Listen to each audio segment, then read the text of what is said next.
My name is Daniel Price. And yesterday, my son's old laptop dead for 8 years turned on by itself. But what it showed me, the last video he ever recorded, left me shaking so violently I could barely breathe.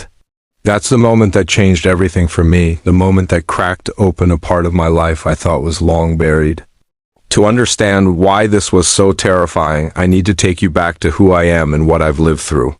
I'm a 62-year-old father from Colorado, and my son, Evan, was the kind of kid who lit up any room he walked into. Smart, gentle, ridiculously talented with computers. You know, the type who takes apart a radio at age 10 and rebuilds it better than before. That was him. He was only 23 when he passed away in what the authorities called a tragic accident, a fire in his apartment that supposedly started from faulty wiring. They ruled it accidental. I believed them. I'd buried him.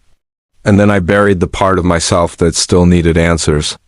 His belongings were returned to me weeks later, including his old laptop, burned, melted, and declared beyond repair. I kept it anyway. A stupid, sentimental thing, I guess. I put it on a high shelf in the storage room and never touched it again. Or so I thought. Because yesterday morning I walked into the storage room for the first time in months, and there it was, his laptop. On the floor. Like someone had moved it.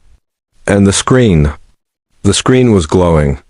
The machine was burned, the keyboard half melted, but somehow the screen showed a faint blue light, the startup screen. My heart slammed in my chest. I whispered, "Evan?" Without even thinking. It made no sense. It shouldn't have been possible. I reached out with a shaking hand and touched the lid. It was ice cold. Not warm like something that just booted up. Almost like it had been waiting. The login screen appeared. A username. His old password hint. Where Dad met Mom, that was easy, Silver Pine Cafe. I typed it in, and to my shock it worked instantly. The system opened, lagging, flickering, but running. And that's when I saw a desktop folder I had never seen before. One, I swear, wasn't there back when he was alive. A folder labeled, "If Something Happens." My stomach dropped so hard I nearly fell. My hands trembled as I clicked the folder. Inside it, only one file. A video, time-stamped the night before he died. My throat tightened. I didn't want to play it. Every part of me screamed not to. But I clicked. The screen went dark for a second, then flickered to life with Evan sitting in his apartment, looking shaken, pale, nervous in a way I had never seen. He ran a hand through his hair and whispered, "Dad, if you're watching this, something went wrong." My heart stopped. He looked exhausted, like he hadn't slept in days. His eyes darted to the door behind him like he was afraid someone was listening. "I don't have much time," he said, voice trembling. "They found out what I know. They?" My mind raced. Who was he talking about? Evan took a shaky breath. "This all started when I took that job with Argon Tech," he said. I felt sick. Argon Tech was a cybersecurity firm that had a spotless reputation. At least publicly. I thought I'd just be analyzing networks, running tests, helping hospitals protect their data. He glanced at the camera, swallowing hard. But it wasn't data I found. The video glitched for a second, then came back. Evan was closer to the camera now, whispering, "Dad, they're using the hospital system to cover something up. Not money. Not drugs. People." My blood ran cold. I felt my fingers go numb. They're manipulating patient records, hiding deaths, changing causes, paying off coroners. He wiped his face, eyes red. "I only found it because someone made a mistake. A small one.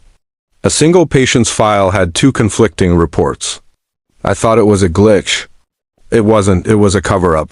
He leaned in even closer, his voice barely audible. "Dad, they killed people. And they're still doing it." My heart hammered so loudly I could barely hear. "When I tried to report it," Evan whispered, "they shut me out. Locked my credentials. And then I got this." He held up his phone to show a text message. "Stop digging. This is your last warning." My breath caught. Evan looked toward his door again, his voice breaking. "Dad, I think they're watching me." I think they're outside right now. The video shook as the camera trembled in his hands. If something happens to me, it wasn't an accident. You need to know that. A loud bang echoed in the video. Evan jumped so hard he dropped the camera. The screen went sideways. I leaned in, my heart racing. He scrambled back into view, panic all over his face. Dad, I have to hide the proof. I stored everything in a secure drive. The password is the video cutout. Just static. Nothing else. I stared at the screen, frozen, barely able to breathe. I replayed it, over and over. Every time it ended at the same place. Before he could say the password. Before he could finish. My hands shook uncontrollably as I leaned back in the chair, choking on air. My son wasn't paranoid. He wasn't imagining things. He was killed. And his last message, his final words were recorded to warn me. I sat there numb for almost an hour, trying to piece together everything I had just heard. Then the laptop shut off. Just went black, dead, and no matter what I tried, it never turned on again. Not once, not even a flicker. Like it had used the last spark of its life to deliver one final message. I called everyone I could think of, his old coworkers, the police, the IT department at Argon Tech. Every single person either dodged my call or pretended not to know him.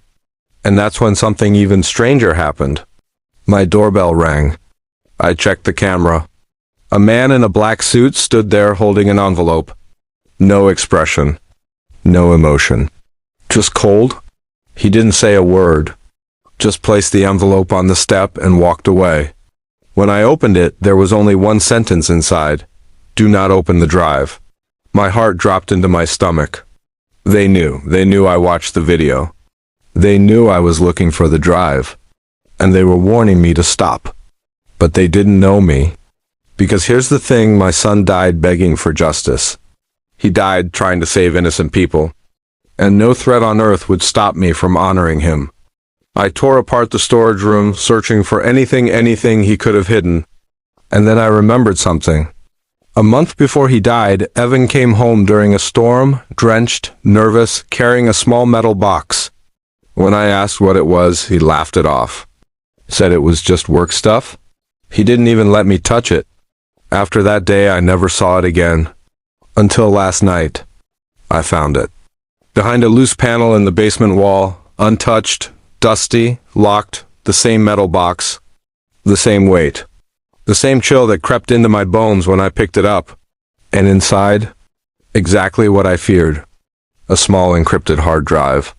The one he mentioned in the video. The one with the truth.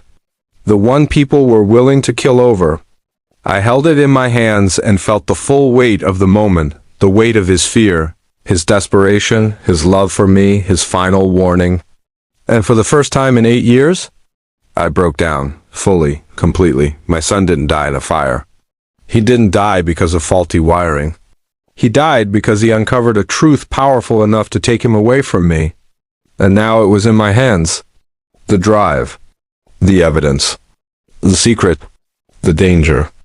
I wiped my tears, stood up, and whispered, I'll finish what you started, son.